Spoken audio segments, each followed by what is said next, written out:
billahi minasyaitonir rajim. Bismillahirrahmanirrahim. Walau idda'a lan lamun ngaku ya mukallaf atau mudda'i infirada ing narima ngijena ya mudda'i atau mukallaf bil qatli kalawan mataini thumma da'a ala akhar kari-kari ngaku ya mudda'i atau mukallaf ing atas kanggone lam tusmai tsaniyatu maka ora dan rum opo kang kapindo awam dan atawa ing maha-maha wa wasafahu bighairi lan yipatan yang mudda'i atau mukallaf ing akhor kalawan lian amdah lam yabdul aslu da'wa fil azhar kawarhabatal opoh asal dakwaan ing dalam munggu kaul azhar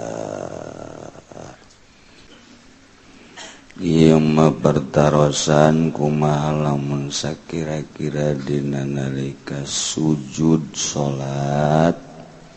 si dampal ramokna sukuh teu napak jadi ngan saukur tung ramo doang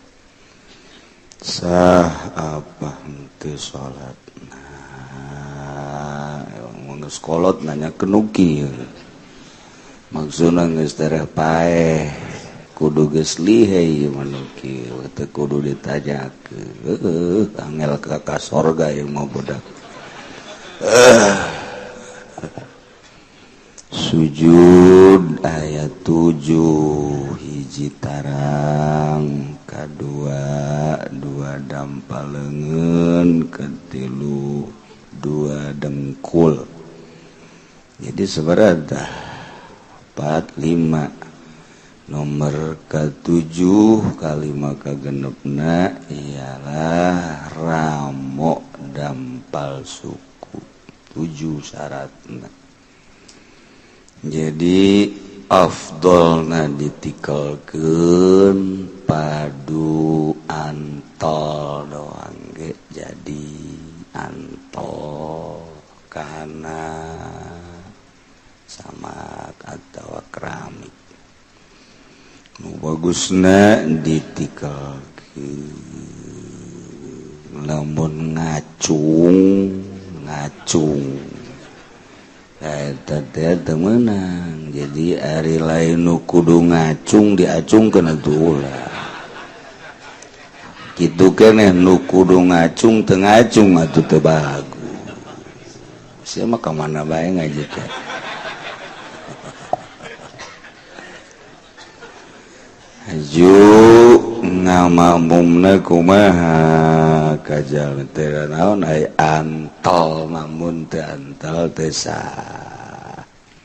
imam urang sujudna ramo sukuna teu antol teu sah nyana salatna ana teu sah salatna atuh ngamakmum kanu teu sah salatna atuh teu sah kabehan tak milih imamna nu bener nu mondok imamna ulah nu sakola sanawiyah teu bagus artina nu teu nyahoeun kana bag-bagan salat sakola sanawiyah ge teh pinter bae ngan nu mondok mah teu diragukeun deui pasti balaleuneur cenah aya di lembur kula mondok nama tapi teu bener bohong mondokna ih buku pesantren mondok lah pasti main HP bae mondok teh beres sama gitu. Kemudian ajengan abdi bade tumaros upami si mayit gaduh sametan kabang ya perjanjian dana upami maut ajan lunas maka bebas dijamin ku asuransi kumaha hukumna ahli warisna kewajiban mayar tanapi henteu lamun memang geus aya perjanjian di mana modar bebas atuh bebas boro-boro kabang urang pada urang ge Zaid boga hutang ka Ki Umar 100 juta Ki Umar teh bayarnya tapi lamun siapa bebas aju bunuh diri we gegeran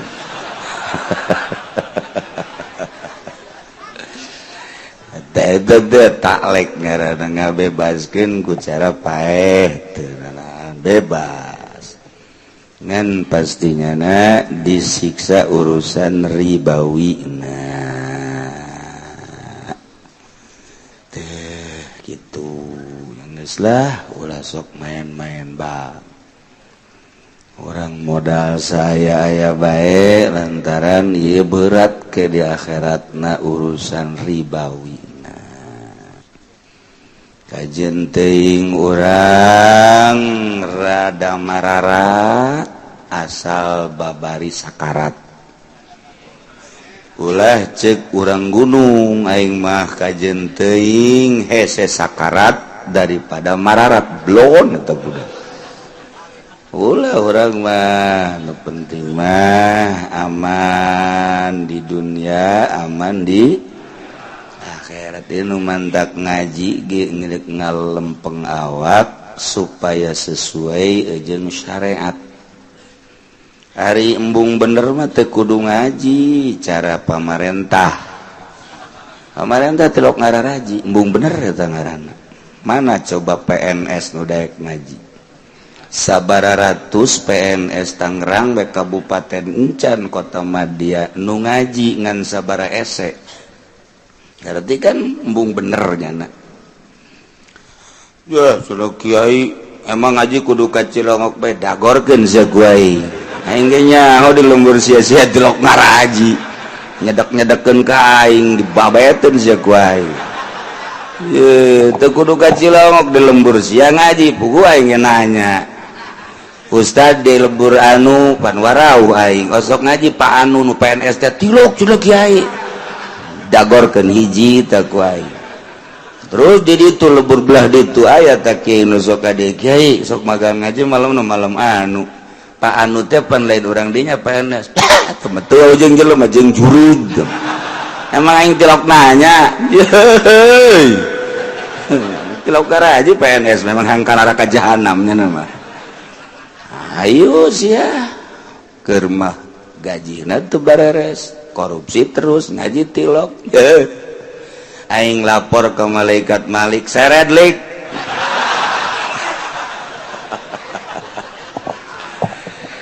iya kumaha gitu ye sabaru teh embung balender sakalina ngaji jeung Ki Golkar moal beres ajeun kumaha ge moal becak aing moal cek Ki Golkar so amat teh Ki Uci ka dieu si anak ka dieu kadieu aing teh sia nuso hayu ngaduso jeung aing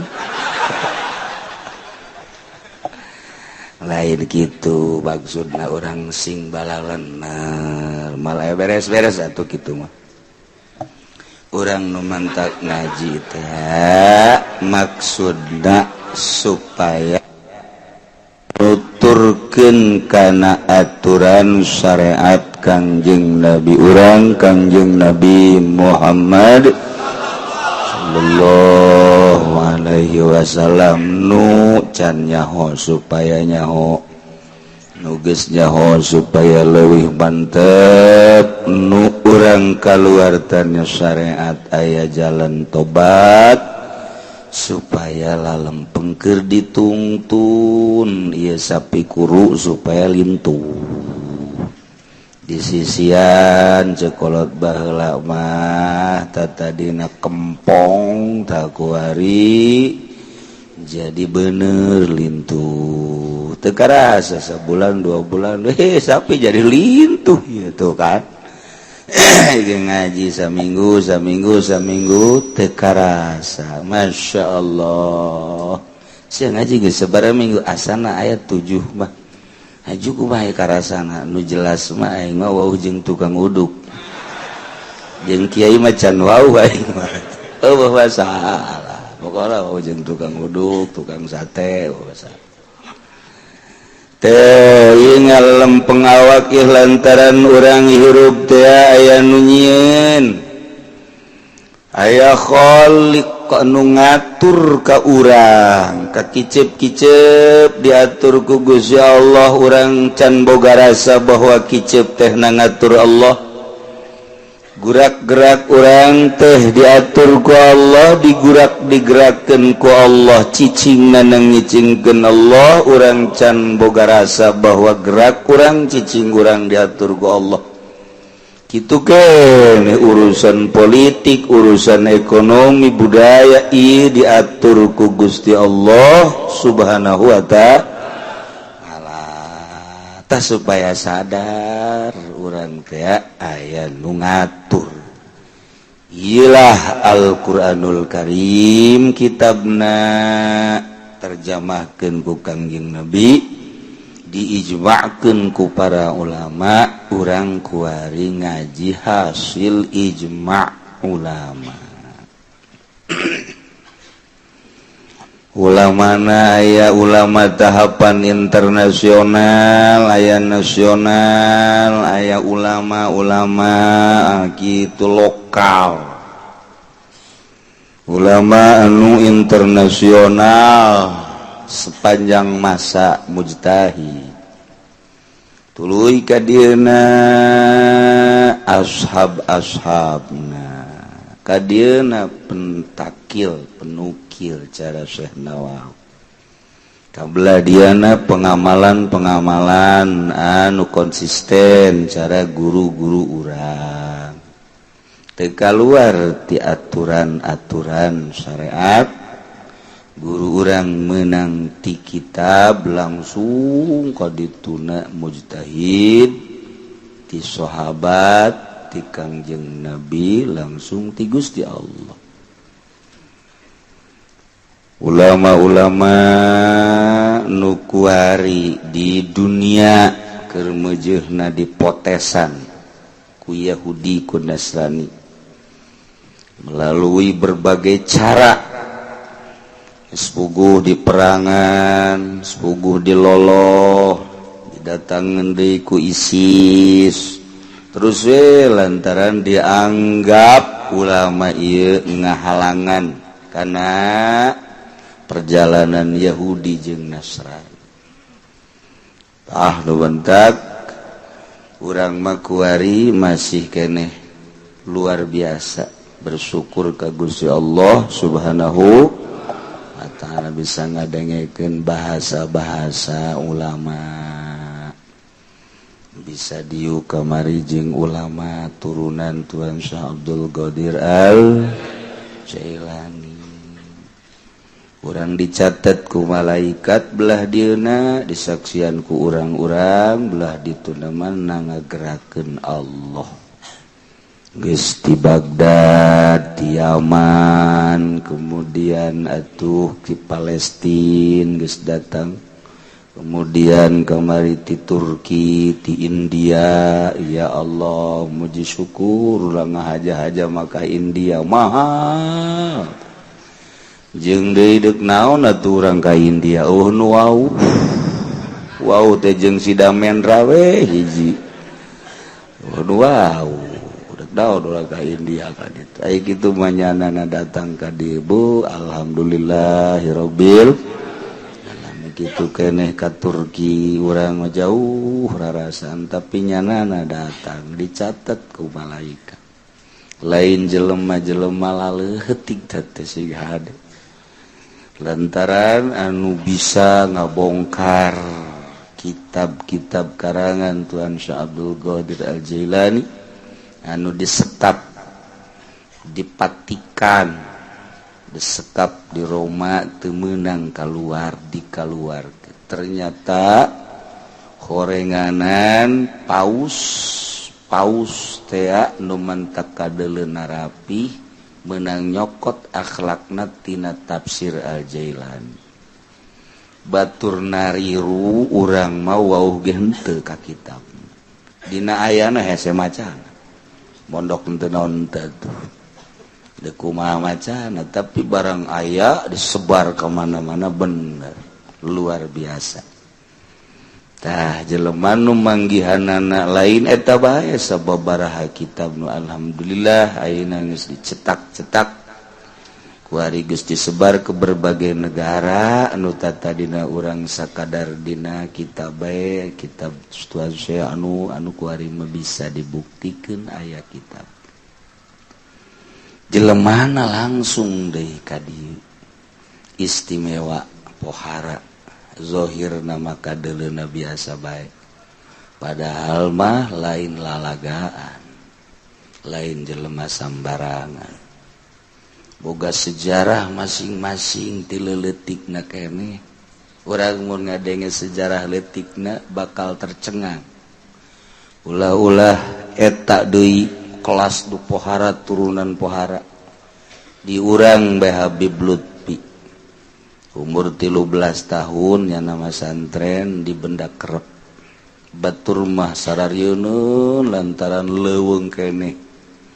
Kiai Kaukab aya keneh harita Ki Zaini aya keneh nyana ngaguru bareng jeung Bapak Kolot kula nu ti Doyong kan Bapak Kolot kula mah geus kawin nyana mah budak umur 13 tahun etanyana terus sakitu leuweungna zarah ka makom kaluhur kaki muslim nu batur teu berani mun peuting tapi nya nama zarah sorangan diulah ku kabehan ge saha bae santri zarah ti peuting ulah lantaran osok aya maung di dinya mah ku ari ge masih keneh mun urang sorangan di Benda Kerep kaambe ku maung kadang-kadang datang maung kadi tapi Habib Lutfi umur 17 tahun teu beunang dicara ziarah bae kadinya bener maung datang sasalaman tuh ente lamun ngadenge dongeng model kos kitu pan parah mah lain jelema biasa berat kos kitulah Habib Lutfi umur 13 tahun bae geus kos kitu. Urang mah umur 13 tahun teh mulai ceurik hayang HP nu rada bagus. Tata dina jadul hayang nu rada beres. Belon urang mah. Terus zarahnya nama ka dieu ka Cirebon, umur 14 tahun ka Cirebon kadinya. Sorangan zaman harita. Datang ke Cirebon muka sorangan lawangna blak blak blak blak. Lempang nyana sorangan langsung ziarah sorangan begitu turun ti makam kahandap dicarariuban ku urang Cirebon ku dijab ku bangsa ahli-ahli makom di dinya termasuk kuncen-kuncen bahkan bajuna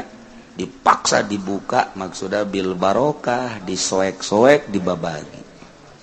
ku sebab aneh ieu budak keneh tapi geus bisa kaluhur sorangan haju eueuh kitu kasieun ta eta pan lain lalagan ti leutik da keneh jelema neuk diangkat ku Gusti Allah mah kos kitu karesepna berbeda jeung urang mulai ka belah dieuna cerdas da pohara jasa sampai sababaraha kiai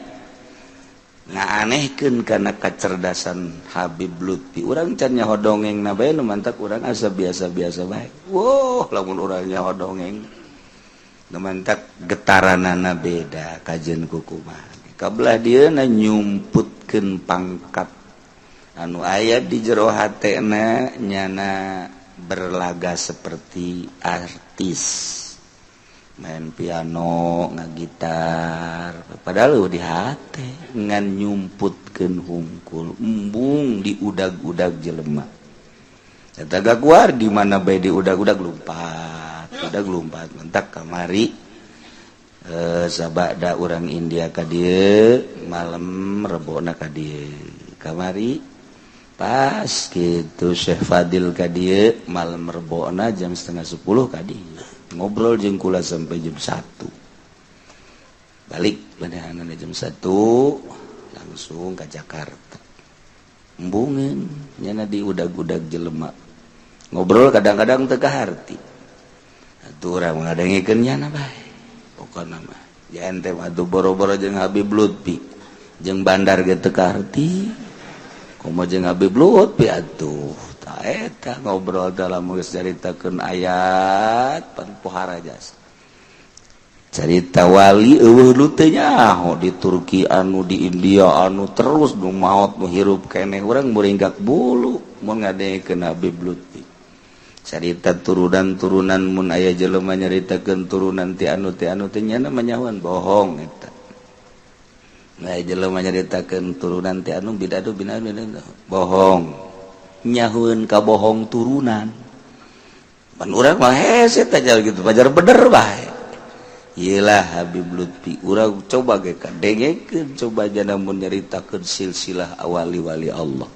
sadunya nyaho kabeh sadunya lain lalagaan nyaho percis Gus Dur kitu tah ieu nyanda jeung Gus Dur teh babaturan jasa tah eta kudu nyaritakeun boro-boro naon gitu ngaranna lain-lain heula di urang bae Habib Lutfi geus teu katotor geus teu katotor lalakonnya unggal poe leuleumpangan bae Jakarta, Pekalongan, Tegal, Semarang, Surabaya, kayak ka Banten kumaha hayangnya bae kumaha kahayangnya bae seperti aya nu nita-nita nyana mapad lamun deuk umroh ge bebeja heula ka Kangjeng Nabi maksudna ieu kula umroh tahun ieu meunang teu ulah cek Kangjeng Nabi kalau deuk umroh deui ulah lamun deuk ka mana tuh kira-kira zarah ke dituduhkeun ka anu coba eta deuk kumaha urang mah pan lamun deuk ka mamana teh bebeja katangkal beringin pan urang mah tuh wih aju nyuguh pan bolon eta kos kitu ya Allah ya Rabbi aya kene balah Syekh Rajab Surya nu istimewa jasa nyana ahli thariqah dunia nyana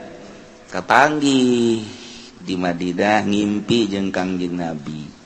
di Kangjeng Nabi di sisi aya kursi kosong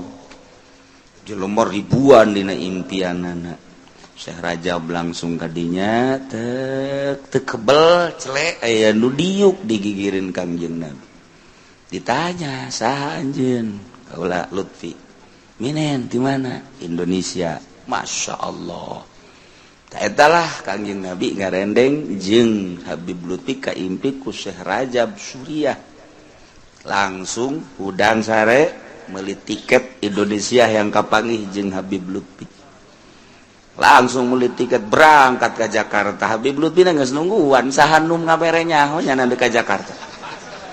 kos kitu coba emang ente jelema gede luar biasa tapi ya Habib Lutfi rindueun bae ka dieu aneh ka dieu teh rindueun bae nyaho ka saha meureun nu dipake ka rindu asana Haji Pendi muasalah ieu muasalah ieu Masya Allah ulah ka diaminan nyaho teu ja unggal ka dieu tilok ngomong-ngomong nyana sugan nanyakeun itu jan teu dina ayana atuh teu rindueun deui berarti lainnya nama meureun heula Haji Pendi asana heula kadal we kitu ya Allah ya Rabbi eta sabaraha kali kan ka dieu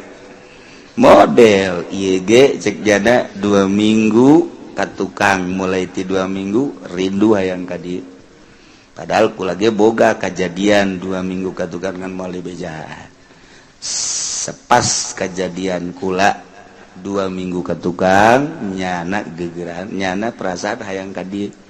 begitu kula diomongkeun seuri paingan tuh jadi nyambung kos gitulah jelema-jelema ahli Allah subhanahu wa ta'ala. Lamun eta turunan Tuan Abdul Qadir Syekh Jamil kitu ti India ka dieu dititah ku Kangjeng Nabi sarua Syekh Fadil gitu.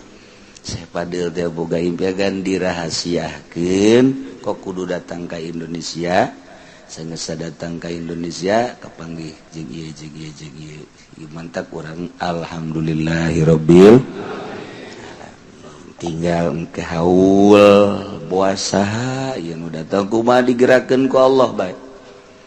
Apakah ti Yaman ke atau ti Turki atau ti Baghdad loba ieu nu hararayangeun ka dieu engke haul.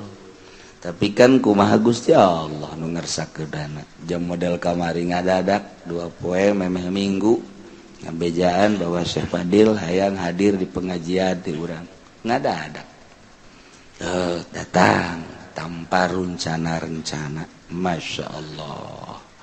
Itulah gerak Allah subhanahu wa ta'ala. Urang dicatet ku malaikat raqib ke di akhirat. Begitu ayat bendera-bendera ahli Allah kan orang bisa kadenya milu. Begitu milu cak anu penjaga ulah ya milu ikulah pernah ada di mana di Cilongok di ukang harita di mana di Tangkal Ambon. Wah teka deuleu cak jalan. Aduh riweuh di Tangkal Ambon. Aduh Masya Allah kula tapi ngadenge cenah sorana mah ngadenge milu teu maca sholawatna milu sarua mawalia mawali kula ge ngadengekeun milu mah henteu jak eta teh cukup atuh ngadengekeun ge milu di tukang bae tapi ulah dihareupan.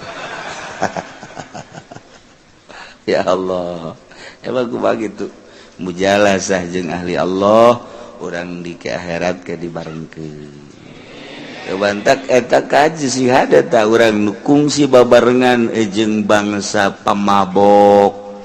urang kungsi babarengan jeung tukang maling, urang mujalasa jeung bandor cimplong, eta kudu ditobatan. Besi dicatat terus ke catatan aya di ditu.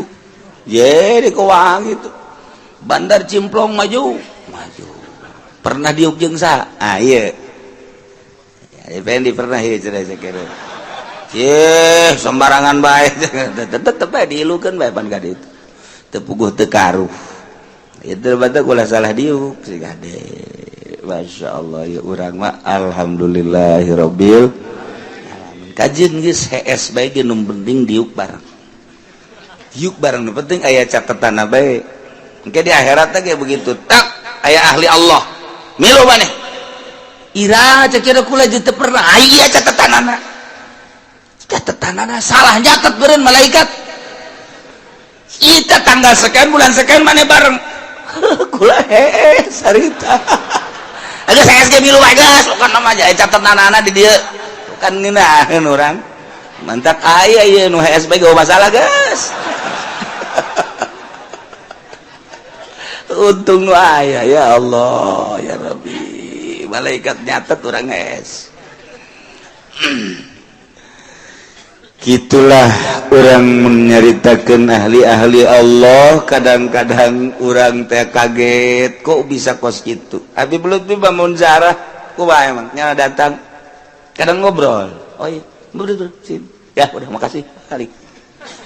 Turutan ku sia jarah kos gitu. Aku lagi zarah kadinya ka Abah. 2 anjingnya nangis 2 kali zarah kos gitu.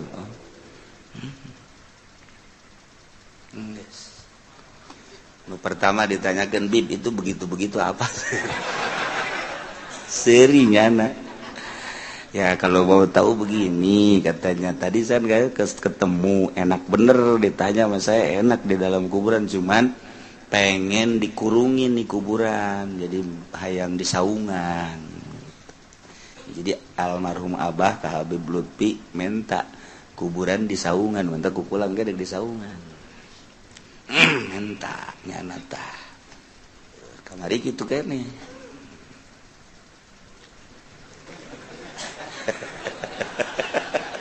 anu di luar naon cenah eta atuh bukan sia gajinya di luar teu nyawa jarah kos kitu sugan maca naon macana nu teu kos kitu bae geus jarahna cenah mah ka mamana ge kitu bae kayak kadang-kadang diuk we zarah ngopi itu jarahna cenah mah orang sakaur can kapanggih atuh ditungguan kayak geus kapanggih ka harap hese ta jarah kos kitu mah urang mah lain kelas saja diturutan pan kuno totorekatan urang balik bae lah emang keur eueuh ka mana emang keur ondangan manya wali ondangan dagor gedabak tuh aduh budak soibul makbar ondangan ka mana ka gubernur jarah rauh budak Masya Allah tanya deh kukula beb apa itu oh dulu kan udah kasih tahu disuruh disaungin kenapa belum ceknya kasih tahu itu kenapa belum tak eta kos gitu jada bazarah terus dongeng yang nyaritakeun ka panggih jeung abah artina zarah teh kos itu jaritakeun di jero kubur teh gitu ya Allah ya Rabbi lamun ente bisa kapanggih jeung ahli kubur jeung wali ente mah moal ngobrol nanyakeun nomer kumaha ge aduh geus acak-acakan ya urusan ya Allah ya Rabb kos kitulah ahli-ahli Allah urang lamun nyaritakeun Kangjeng Nabi Tuan Syekh Abdul Qadir ziarah ka Madinah katarak assalamualaikum dan assalamualaikum ya jadi assalamualaikum ya Rasulullah muka pan kuburan leungeunna ka luhur sasalaman deuk kumaha coba bade teman roh saja sapa ya Allah ya Rabbi sasalaman beres sasalaman amanat ka jero deui nutup beres urang ge teh hayang kitu zarah teh mentok sok kaju ngedekem bae di kuburan mulai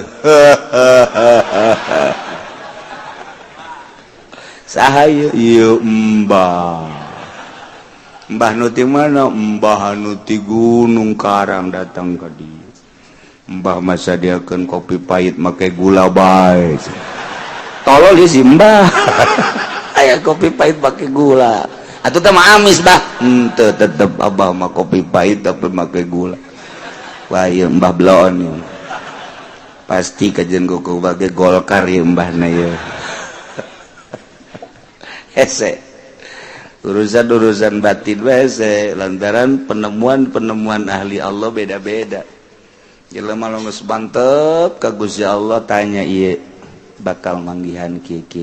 ka Allah tanya ieu kieu tanya ieu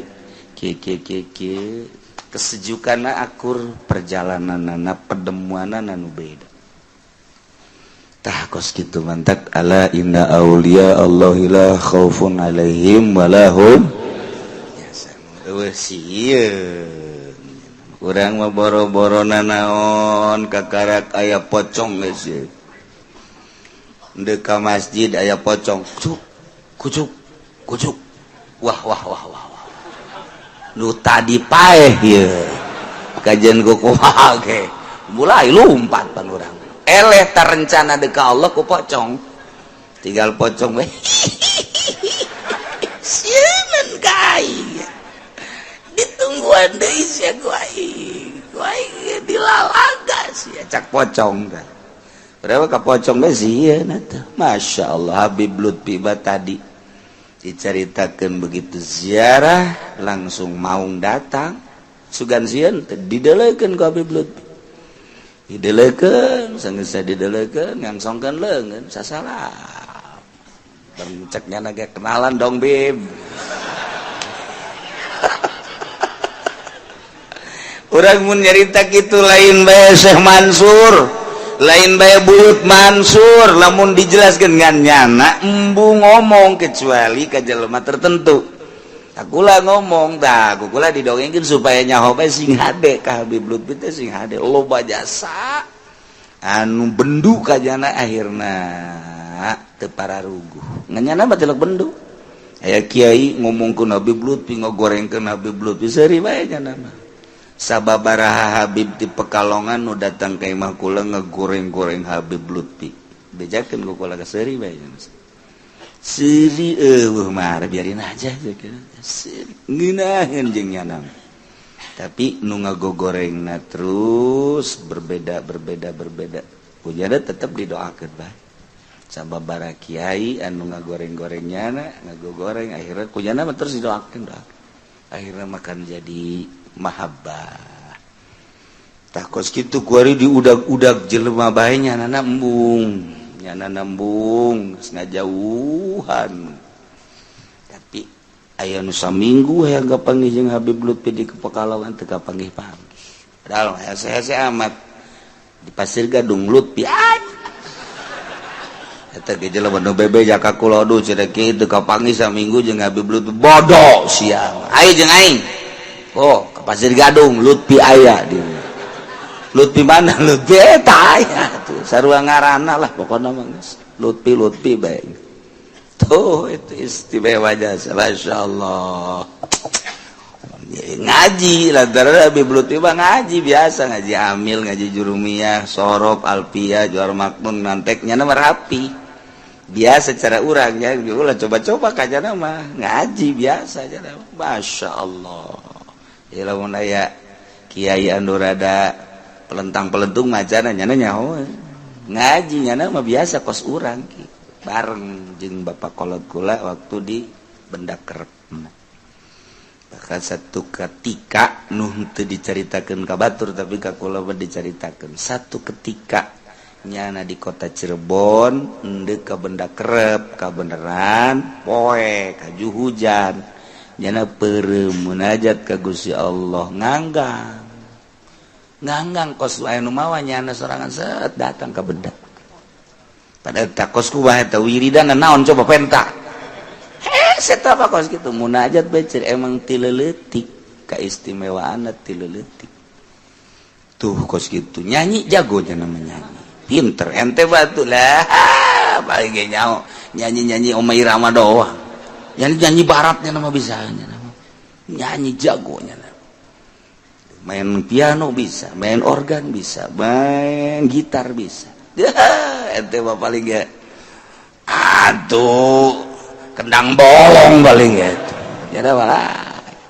masyaallah eta keur nyumputkeun nu aya di jero hatena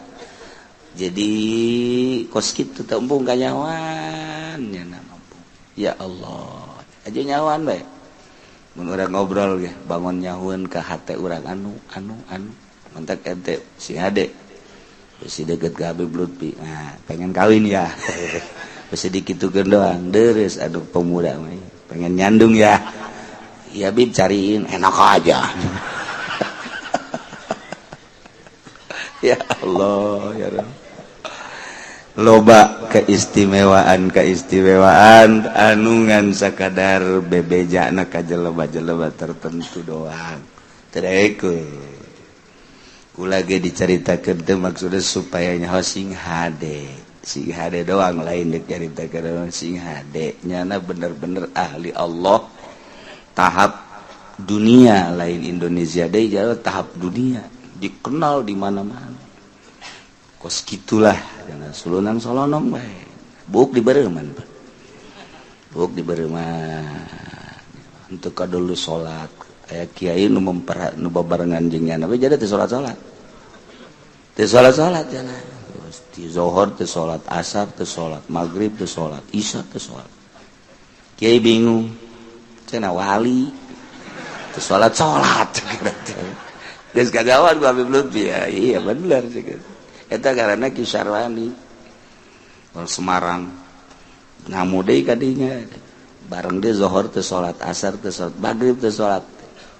kulantaran nyana haju di jero hatena suuzon eta ku Habib titah nyokot asbak Kiai tolong ambilin asbak saya tuh di sono tuh di kamar gigiran we Kiai ka jero Habib Lutfi keur salat Allah sakjana nu mana nu asli ya nu mana nu asli boleh tidinya kakarak ya bener-bener percaya penuh guys eta kos Gusdur teh Gusdur keur ka Australia teh kapan teh salat jan dijojore kapan ku wartawan udah terlalu gendut Gusdur mulai sekarang tidak salat lagi keberatan perutnya dan lain-lain sebagainya sebab eta wartawana kan ti lain partai PKB aya unsur jore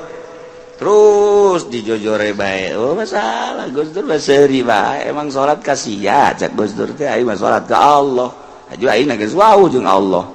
ye cak Gusdur teh macem-macem bae sia geus kanyawan aku mah eta Ki Ali Masum maot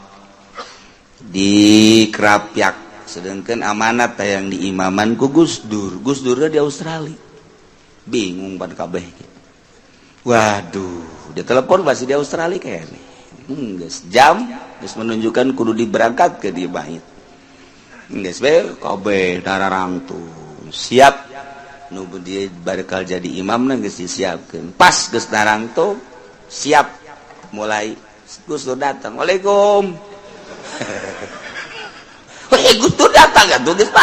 baris udah enak cek Gusdur udah berdiri semua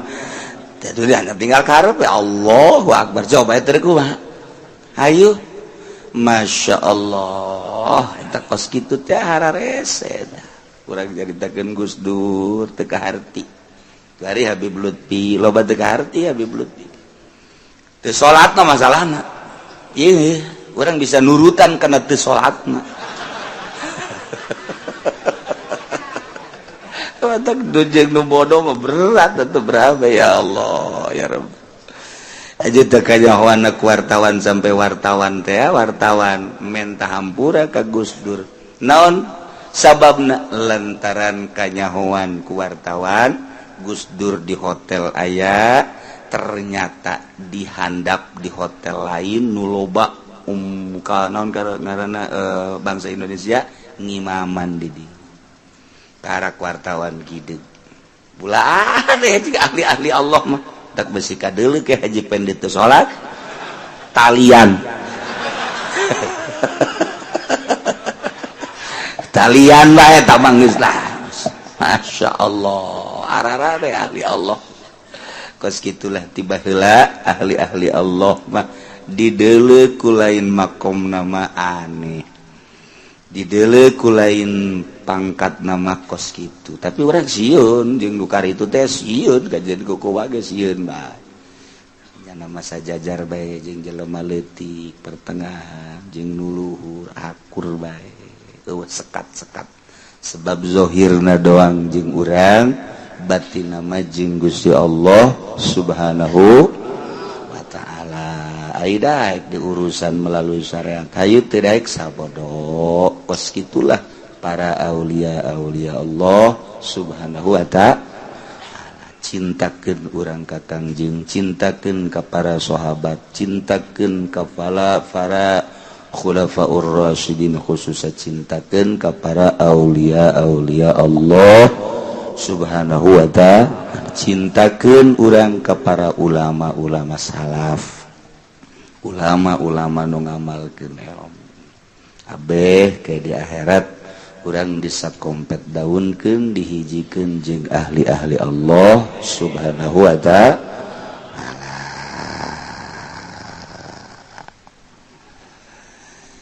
masih kene nyaritakeun tentang dakwah kamari disyaratkeun pikeun satu dakwaan genep perkara genep syarat nomor kahiji antakuna malumatan goliban kudu maklum nu didakwana terketahui sehingga bisa merinci bi ayu pasila mayadaihi ngejelaskeun tentang nu didakwakeun ku manehanana apakah ngahaja kasalahan atawa syibih amdin rinci Nomor kedua takuna muzimatan kudu geus jelas tetep mun hibat jelas hibatna lamun jual beli geus jelas jual belina mengaku menang beli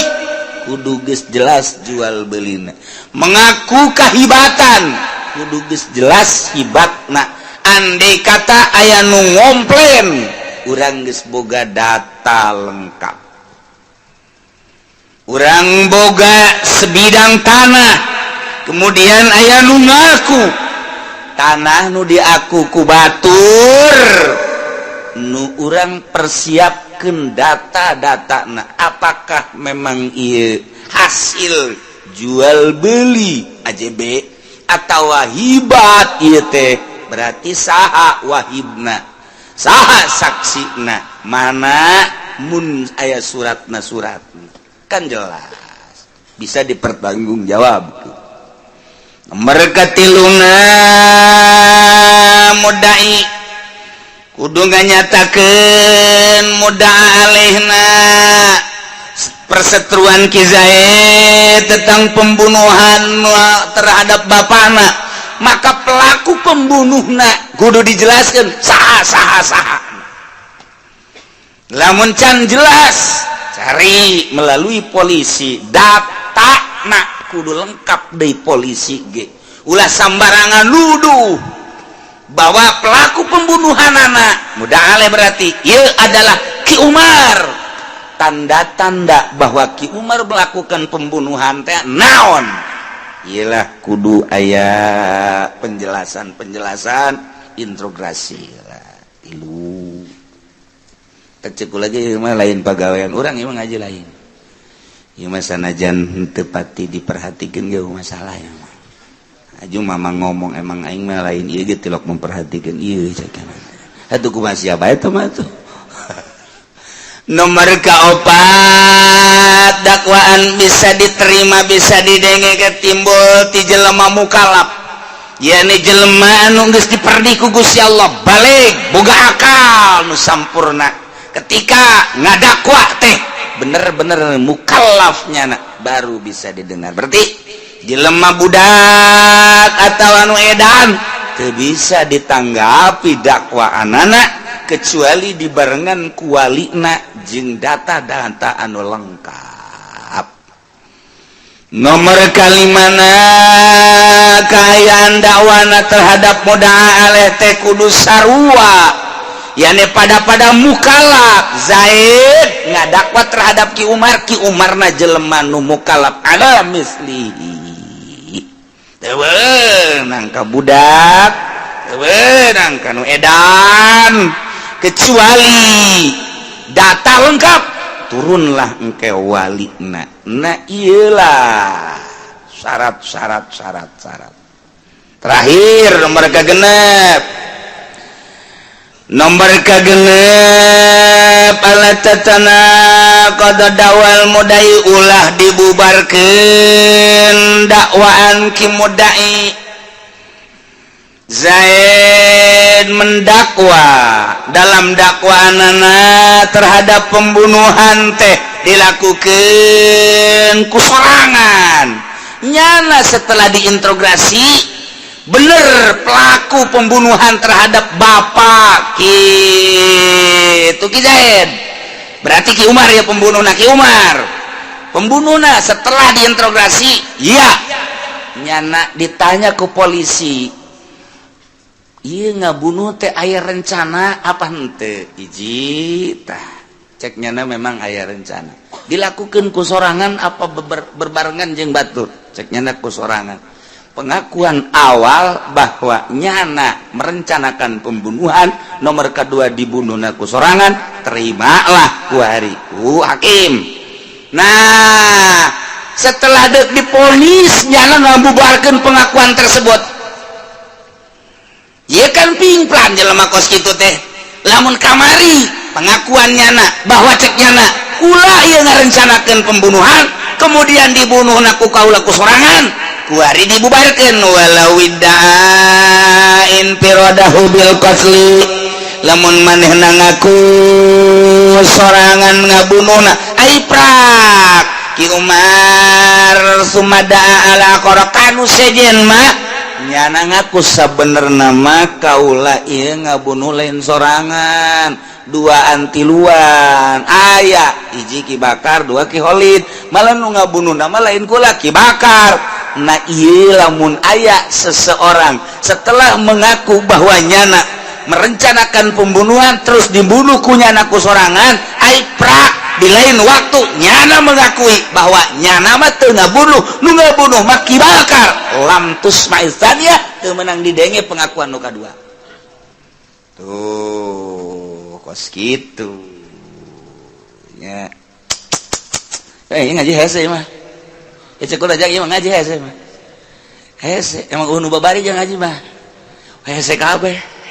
hese teu komo ieu mah datang di dieu mah aya nu ngomong ka kula kiai mah ngajina haju di dinya bae teh cenah bab cai heula bab wudu heula atulah datang-datang di dinya ai sia ngajina teu iraha di minggu kamari buadot atuh ngaji geus tere tamat sia karak datang teu dengekeun wae heula man kege balik deui ke bab cai ke wayah bab cai sia mah teu ngaji deui ke ya Allah ya Rabbi tuh kan gos kitu. Ieu keur carita soal jinayat, soal pembunuhan. Kadituna ge sarua bae. Soal aku mengaku engke panjang kadituna. Zaid pesertu jeung Ki Umar tentang sendal keluar ti majelis aya sendal sapasang. Cek Zaid ieu mah sendal kula. Ih ke ieu pan eueuh sedal sada jauh deui mah sedal kula nya asana aja itu mah nu kula nu kula ieu mah geus atuh ikos kitu mah tah geus mengakui nyana bahwa eta teh lain nu nyana kunaon isukna nyirinting eta sendal nu kula sebenarnya tah eta kamari mah geus seueuh lain nu kula kuari nyana ngaku ieu perlu diperhatikeun pengakuanan. Etalah bermasalah kayak bawa ke meja hijau kumaha cara menyelesaikan atau apa dagang-dagang cek Zaid ieu mah sendal kula kajen ku cukup marwaing ieu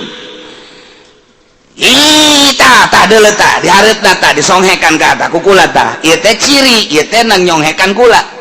heuh cek jana teh ieu mah kula nu kula ieu mah lantaran tah di tukangna dicirian ieu kula meuli nage di warung anu yuk urang ka warung anu nyahoeun nya anak kula meuli di dinya Zaid ngaku ka eta sendal capit Umar ngaku ribut geus pokona urang datang ka kiai bae ayo datang ka kiai naon cek kiai teh datang ka deui ieu masalahna kula turun di masjid aya sendal sapasang cek Zaid ieu cenah nu kieu cek kula ieu nu kula kajen kumaha ge nu kula mana sendalna iya coba majenan tadi kiai majenan ieu mah jang kiai belah rapi tak kiai kos gitu tah mun teu majenan mah moal cek kiai mah majenan geus lah baralik we ka ditu kiai Golkar blon eta kos gitu lain diputus dipentah tinggal nyana we baralik urang kos bego nya cek nya datang ka kiai aja urang teu baraka sendal cek kiai kos gitu blon nya atuh emang kiai urang mah blon cekeun lagi ngarobrol bae jeung ngeblon-blon kiai lain diputus pada eta kos kitu nah kuduna mah diputuskan ku kiai saya tanya datana ieu lengkap tanya deui kelengkapan kadua kayak kalau ieu aju pan teu naon gara-garana al yamin lil mudda'i sumpah wal bainah lil mudda'a alaih geus komplit kabeh ge ya tu lantaran ieu kuat ampurannya ieu mah sering sabeula ngamang ieu geus ieu kula make sabeula cenah hese amat ieu ge kula cenah make sabeula pada dagang-dagang haju menang sabeula kitu kaayana dibikeun bae geus ka kiai deui pada menang ya Allah ya Rabbi sendal mah deres mun samping hiji di aku kuduaan ya siap gunting ka dieu eta iyalah coba kumaha tentang dakwah mendakwah rame iyalah lamun di negara urang nagarana bentuk khalifah atau bentuk negara Islam urang ngeunaheun make aturan Al-Qur'anul Karim kajen geus di negara demokrasi ge asal demokrasina bener-bener murni harapan bangsa Indonesia dipimpin ku Jokowi boh bakal ngeunaheun kabeh berharap kakarak dek mulai doang harapanana bensin naik mulai cemas masyarakat terus presiden orang kos kiamatnya bawakeun golok baik gitu ku urang itu jeung pacul masula naon titah belusukan nyana tuh gonggorong tuh ditereup teu jalan caina cenanya sok bisa ngabenerkeun gonggorong talian nyana bawa ka dieu titah ngabenerkeun gonggorong-gorong tapi nu jelas emang dibalik belusukan yang muatan anu memang geus direncanakeun di jero hatena sebab naon sebab rincian pakar ekonomi tentang bensin walaupun tidak naik pun masih ada kelebihan sekian persen mun kukula dicaritakeun bakal kaget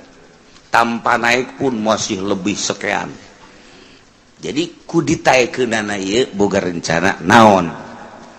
tah eta mantap kajukulah hayang jadi presiden ieu masalahna eta dek 2 kali lipat ku aing ditaikeunana urang ngomong ka dieu kan panjang dongeng nah rencana naon atuh jana wallahu a'lam dan lain-lain sebagainya engke bakal kajahoan ku urang sebab nyana lain nyana kumaha sih eta ngomong nyana lain nyana heran aku masih teh nyana tapi lain nyana sosok Jokowi tapi nu ngendalikeunana ada 5 bule di belakang 5 bule Amerika nu nyana selalu ngaler ngidul ngetan ngolon nyana seuseurean hahaha urang lamun kos kitu pan kumaha tak rencanakeun ka hareup 5 tahun ka hareup siapkeun presiden nu bakal mimpin bangsa Indonesia negara Indonesia geus kajeun nu kuari mah geus terlanjur tinggal ka hareup 5 tahun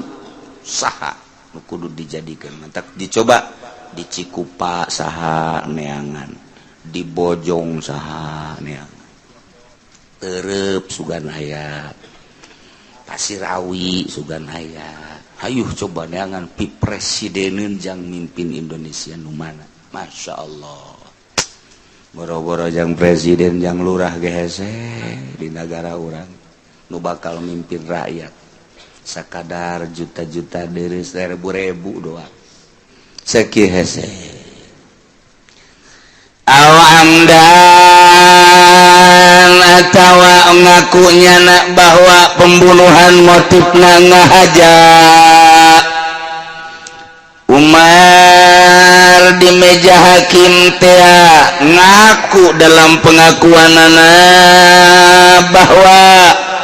pembunuhan yang dilakukan terhadap Bapak Zaid yang bernama Bakar itu ialah amdan sengaja. Setelah beres ternyata nyana nyaritakan usejen bahwa sebetulnya pembunuhan saya yang saya lakukan terhadap Ibakar sebetulnya tidak sengaja, itu kesalahan. Nah eta ngaku nu pertama mah motif pembunuhan ngahaja, ngaku nu kadua mah kesalahan. Kumaha eta lalakon kos kitu lam yabtul aslu da'wa fil azhar, teu batal asal dakwah anu pertama nurutkeun cekaul azhar. Tetap walaupun ada pertimbangan-pertimbangan untuk diklarifikasi, diluruskan, tapi tetap pengakuan awal anu nu perlu dipertanggungjawab. kos gitulah dalam dakwah-dakwah awalan seperti itu tinggal ke urang selanjutnya watas betul qasamah wallahu a'lam